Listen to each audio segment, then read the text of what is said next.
right, we have a superstar in the building today. Sheila Marcelo is the brain behind the world's largest care marketplace, care.com. So she took care.com public in 2014 as the 7th woman ever to lead a company to IPO. Badass. So last year, she launched a new company called Ohai.ai, which is an AI-powered virtual assistant that helps families. She's on the Forbes 50 over 50 list. She was named one of Fortune's top 10 women entrepreneurs. Sheila, welcome to BOSSY. Thank you for having me, Tara. Yeah. Okay, so I want to play a game with you today. It's called 10 Questions for a Boss. Okay. Okay. All right. So I'm going to walk you through 10 specific questions that I have. We can kind of stop and talk about each of them as we go along. But I've got 10 questions for you. My first question is this. So people often talk about having like a specific morning routine that like sets them up for success. Yes. What is your go-to morning ritual that really like puts you into boss mode? Two things I do. I do cold plunge, and that's paired up with a hot steam bath. And then the second I do is a transcendental meditation after. Ooh, girl. Okay, the first one, I don't know about the cold plunge. The meditation, I'm with you on. The cold plunge, I don't know. It's always so interesting to me when I have folks come on the show, like what percentage of people have some sort of like spiritual grounding practice for themselves. There seems to be a correlation between success and that. I have a question for you though. How long is this ritual? Like how long are we talking about in this cold plunge, and like how long are we meditating before you get going? So the cold plunge, I go in for 2 minutes, and then I do a steam bath for about 10, and I do it cycles of 4 times. The third cycle is really when I start to feel my evenness and lymphatic flow and my nervous system calm down. And that takes about an hour. And then I do transcendental meditation for about 20 minutes. Okay, I'm impressed. Okay, I'm gonna give you question number 2 then. When you started care.com, like you had a newborn, you had a day job, and you were starting a business, what was one big thing that you had to drop the ball on in order to keep it all together? Sleep. Yeah, that's real. Which wasn't great. Question number 3, when care.com went public in 2014 for, I think, $91 million. It's a lot of money. What was the first thing that materially you were like, okay, I can do this now? First thing that I could do materially.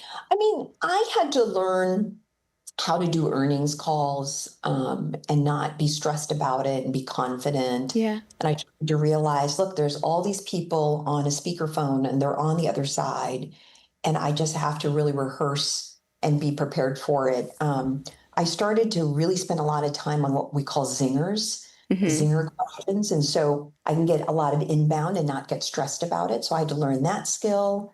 Was there a thing on the personal side that you're like, I'm able to buy this, or I can have someone do like a material purchase or like a lifestyle change that you were able to do? You know, I have to say that when I took the company public, there's usually the 6-month period you're not even allowed to trade stock. I didn't see it as that I made a lot of money that I was then now going to spend more. I saw it as instead that there was more work. So it's interesting to hear how this didn't really change your own personal sense of money. I think a lot of people would hear you IPO the company for $91 million and like and raise $91 million, and that's the thing that you think about, like, oh, this is going to be life changing to me personally. And I'm really hearing you say it just kind of changed the kind of CEO you were. You were a private company CEO before, and then you became a public company CEO, and that was the change. I mean, it's just more work. You know, you now had a comp committee. You know, it didn't necessarily mean you were paid more going private to public. You just had to prove it. I also was very conscious of making sure the ratios of me as a CEO relative to the lowest paid employee was even, because all of that's public to everyone. And so maybe you didn't personally see a pay difference for yourself. I didn't do that, and the key thing too is when you take a company public, you send the signal that if you're selling your stock, it means somehow you're not believing in the company. So I never view it as like a wealth creator in the short term. Certainly wealth creation down the road because there's an opportunity for liquidity as a company. But if your mentality is that you take a company public and you're going to suddenly get into all this wealth, you know, it's definitely not the story. We're going to pause for a quick activity called Office Hours, brought to you by Amazon Ads. One of our listeners sent in a marketing question, and we, as a community, are going to crowdsource our advice. So drop your vote into the comments to weigh in. Marina says, I run an event and media company called Create and Cultivate, and my biggest business question that I'm trying to figure out right now is, how do we grow faster and reach more people without losing focus on nurturing the audience that we already have? There is a marketing hot take that says, if you build something good, they will come. But I don't know if that is always true or applies to Marina's situation. Because the tension is that she's already built something good and people already have come. But if she scales too fast, will she lose the intimacy and connection that made those people come in the first place? This hot take has some nuance. When it comes to Marina's situation, do you think that this, if you just build something good, they will come, hot take is true or false? And what ideas do you have for her in this particular situation to help her with her business? Head to the comments to vote and share your thoughts. Question number 4 for you. Oftentimes people think that caregiving is like, quote unquote, just women's work. And I know that as you were going public and also raising money maybe earlier on, people said things to you kind of in that vein. Can you share a little bit about like what comments people have made to you about like care being for women? Yeah, I think that, there's certain assumptions that they make. I think care is often connoted as love and soft. Yeah. And I had to really present to them that care is the work that makes all work possible, and the care economy. If half the population, it's about 44% actually women of the workforce are women that work, we help drive the economy. And if we're filling potholes from an infrastructure perspective so we can get people to work, imagine that you're not even going to get into a car worried about potholes if your children and your parents aren't cared for at home. That's kind of what your answer was to it. I'm curious, like, what you were responding to. Like, what were people saying to you that gave you a sense that they had this perception? Was it like direct? They were saying something direct to you, like, "Oh, you're like spending your time on working on like what were they saying to you?" Well, a couple of comments. In the very beginning, I had an investment banker friend of mine from business school say, "Why would you start a babysitting company with all your experience?" Because it was viewed as sort of like domestic work. And then when analysts would ask me, "Well, if I hired a nanny, why would I use the service again?" And so there was this disconnect because they weren't the target market. And that, by the way, Tara, is also a challenge, because if you're building a female-focused service targeting women, because we're stereotyped by society to be the caregiver. I'm not saying that we should be. Yeah, but that's the narrative, right? That's the narrative. So what ends up happening is that a majority of who we deal with, all the way from seed funding to even analysts, once I've taken a company public, they're all men. The majority are men. So that's who you're presenting it to. And they don't get it all the time. Yeah. They don't get it. And so that's men don't get a lot though. So, So then I have to change it into economic terms that they understand. Yeah. And they're like, wait, you mean women can't work, so if they don't work, it doesn't help drive the economy.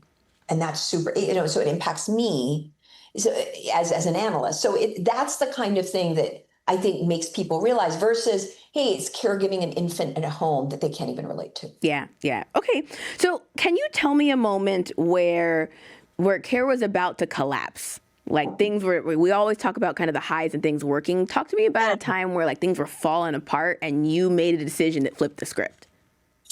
Yeah, so it was, I think, around 2018.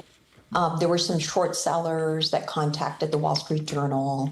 And there was a story that was placed on the front page of the Wall Street Journal of an infant dying in the hands of a caregiver that we got criticized, that was on care.com. Yeah. Just like bad PR moment. For some people, they weren't screened. They were screened. That was one. Fact two, if you look at towards the end of the article, it was terrible how the short seller worked on this with the Wall Street Journal, is at the end of the article said they never even found the caregiver on care.com. But the story was done, right? Yeah, because it doesn't matter what the facts were if the story is out there, because the thing about your company being public is now it's about perception of the business, not necessarily actuality of the business sometimes. Yeah. Yeah. And so my approach in flipping the script, and I decided to do this, is, and I went to go seek advice from a very good friend of mine, David Bradley, who ran the Atlantic Monthly, went down to DC, and I said, what do I do with this? Like, how do I react to the press? Because he was in the press. And he said, you need to overwhelm them. I said, what do you mean by that? He said, overwhelm them with your response on what you think is doing the right thing. I said, Mm, right thing. I'm not going to get back to the press. I'm not going to try and defend myself. I'm going to make sure that we do right by families. We make it clear that we've been screening and doing background checking. But instead of being defensive around that, I'm going to double down. So, impacted definitely my net worth because the stock took a dip where we decided to spend more money on background check, even though we had been doing it, yeah. to do even more for families. So, in that sense, I flipped the script instead of, trying to take the bait of being defensive. I just said, you know what? This is a mission-driven company. We're here for Mm. families and caregivers. We're going to do right by them, which is what we did. Question number 7, and then I want to talk about some of the new things that you're working on. But question number 7, what do you think about some of the competitors that are out there to Care.com? Like, is anybody doing anything that you like, or is it all just kind of meh? So, like, I'm thinking maybe like Urban Sitter or like Sitter City or like some of those. Like, what do you think about what competitors are doing? Well, look, it's a Good big job? space. I don't know it's a good job. I will say it's challenged, even for Care.com. I can't say that any of the products are perfect. I think what the companies haven't fully figured out is this sort of Uber-like real-time kind of solution when families need emergency care. Right now, you need help. Yeah. I haven't found a service that has figured that out. We were trying to do that at Care, but never at the cost of safety. So that's the challenge. And I think Uber had figured it out. Like they had tried to figure out, like, look, cars rated, managing standards, showing up, But adding Uber safety. also went through all kinds of safety Yes, they issues did. and Yes, they bad did. PR at the beginning. So they did not have it figured out at the beginning. But you know what they did? I completely agree, is that they were able to like productize putting cameras in the cars. You get in the car now and it can track safety. If you're a passenger and you're going on a route that takes turn, it Yeah. suddenly puts a safety message saying, "Are you safe in the car?" Like Yes, they do a great job at that. Yeah, so they yes, figured out some things to make that work. Yeah. Question number 8, I want to talk about what you're working on now because you've launched a new company called Ohai. Can you tell us what it does and also what the connective tissue is between Care.com and moving on to Ohai? Like I think about people often will like move from one company to a next, and there's a thread, like Steve Jobs going from like Apple to next, and like there's a thread of like education had a standing in Apple and kind of moved to the next company. Do you see a thread? First of all, tell us what the company does and what you're working on now, but then what the thread is from one to the other. Yeah, I came up with the idea in 2015, actually, while I was at care.com, but the tech wasn't ready. Ah, I realized that care should be defined as everyday life coordination as well. The drop-offs, the pickups, the groceries, making sure that there's food on the table, was lunch set, checking in on homework. All of that is considered to me part of care, right? Beyond the nanny and the babysitter and the hiring yeah. of that. So this everyday life coordination, I suddenly saw in February 2023 when I saw the power of generative AI to be an agent that completes tasks for developers. And I said, wait, it can now complete tasks for families. Yeah. It can use the power of AI. So what we did is basically built an assistant or a helper, you can call it a helper, that helps you with everyday things. What's an The example of something that might help me with? So the hero is the calendar. Like you would Yeah. assign an assistant. You text your assistant and says, and by the way, you wake up in the morning, there's what we call a sunrise ping. Your assistant summarizes the day for you. And then the assistant will say, you have these conflicts. Would you like me to move this meeting? Would you like me to assign your husband Ron to do the pickup because you're not available at that time? Yeah. Right? The assistant handles that. So there's a lot of this reminders for meds, reminders. It tells you the weather, remind you to, make sure that there's an umbrella in the backpack of your child. Oh, it's picture day or teacher appreciation day. It's closing early. Yeah. It's like you're booked back to back. We got to go figure out a pickup solution. So all of that. Probably my most favorite feature, two of them, is what we call document upload. So you could take a PDF, you could take a picture, whatever flyer, and you upload it, and it just puts it in all your calendar, and it just saves you hours and hours of work. As you were launching a new company, do you carry a bit of a chip on your shoulder, like something to prove and show the world about what you're going to do next? I would say post my first year of sabbatical, and I did a lot of meditative work. There's a natural insecurity that comes in and says, I want to do it again. I'm at it again. It was so great, Tara, about my sabbatical is I had to ask myself honestly the question, what is driving me?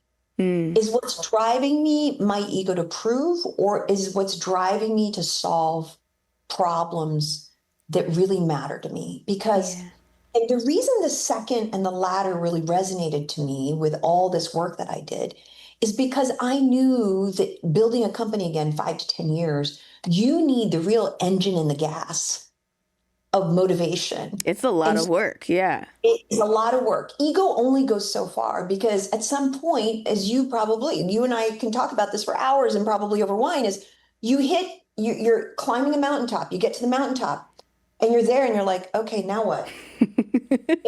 Yeah. I've just There's been an there. emptiness of it all. Yeah. You have to realize, what's my purpose? Why am I doing this? Why do I get up every morning? Why do I love what I do? And what is the meaning of it? I think that's really interesting. I do think that there's a point where one outgrows the chip on the shoulder response being the majority response, even if it's there a little bit, that being like the main driving factor. I think you can choose to outgrow. You can also choose to hold on to that thing and like, I want to prove this chip. No, I'm not letting it go. But it sounds like you've done a lot of internal work where you at least have let some of that go. I have a friend who helps small and medium businesses advertise, and he's always telling me how many businesses brag about never spending any money on marketing. I honestly do not think that that is a flex. Perfecting paid advertising is how you build something scalable. And of course, ROI is never guaranteed, but you refine the ads over time, and that's how you get the edge. And you can get creative too. So I'm just learning about Amazon ads, and it's cool because you can reach customers based on their buying or browsing or streaming interests. At first, I thought that Amazon ads were only for businesses that sell products directly on Amazon, but actually small and medium businesses, like the one that I run too, can create ads that show up when customers are streaming shows on Prime Video or Twitch or Fire TV. When I think about traditional TV ads, I kind of assume that they're way too expensive for my business. But I'm super interested now in putting ads for my business on streaming platforms like Amazon because there's no minimum spend requirement at all. Check this out with me at advertising.amazon.com/start now so that we can all gain the edge with Amazon ads. Question number 10, we often talk about lean startup strategies. So like getting started kind of on as few resources as possible and getting to market as quickly as possible. But with your care.com story, you sat on that idea for many years. It wasn't like come up with the idea, get it into the market as quickly as possible. You went through like business school and law school and having kids and like all kinds of things before you started. Is that right? Yeah, it was my insecurity, Tara. I didn't think I had enough experience. I didn't think I was enough. I was questioning myself. Now, there's a balance to that. There's insecurity and there's also reality check that Right. I was already a leader and ready to be a CEO, and I still need to go through the learning journey. And so even though sometimes I run into entrepreneurs and they have a phenomenal idea, and some of it is that the idea is great, but they're still lacking in leadership growth. Surround themselves with people that can help them. And so for me, when I was younger, it was both. I think I was both insecure, and I had to have mentors tell me that I was ready to be CEO. Like I had mentors tell me, you're ready to be a director, you're ready to be a VP, you're ready to be a GM, you're ready to be a CEO. Interesting. I think many women do this, and I haven't been the first person to talk about this. I think Sheryl Sandberg talked about it and Lean In. I think that as women, sometimes we want the perfect set of skills and competencies before we claim that role that we're ready, that you can learn on the fly. You really can. And so, but there's a balance too of the reality of being humble around learning to lead because, responsible for people. And so if you can't take care of yourself and be accountable to yourself, then it's harder to lead others. And so I needed to go through on my own maturity set too. Was it mainly men who told you that you were ready for those roles? Actually, interestingly, they were all men. And the reason they were all men was because back then, I started care.com in 2006, and even Yeah. earlier in the 90s in the internet, there weren't a lot of role models of female leaders. Sheila, thank you so much for having this conversation. I feel like there's a level of realness, the authenticity that you were just talking about, that you demonstrated, but also kind of gave us a roadmap of how you got there. And I think it's going to be really inspiring. It's been inspiring for me, and I think it's going to be inspiring for everybody who hears this. Thank you so much. Thank you for having me. Thank you.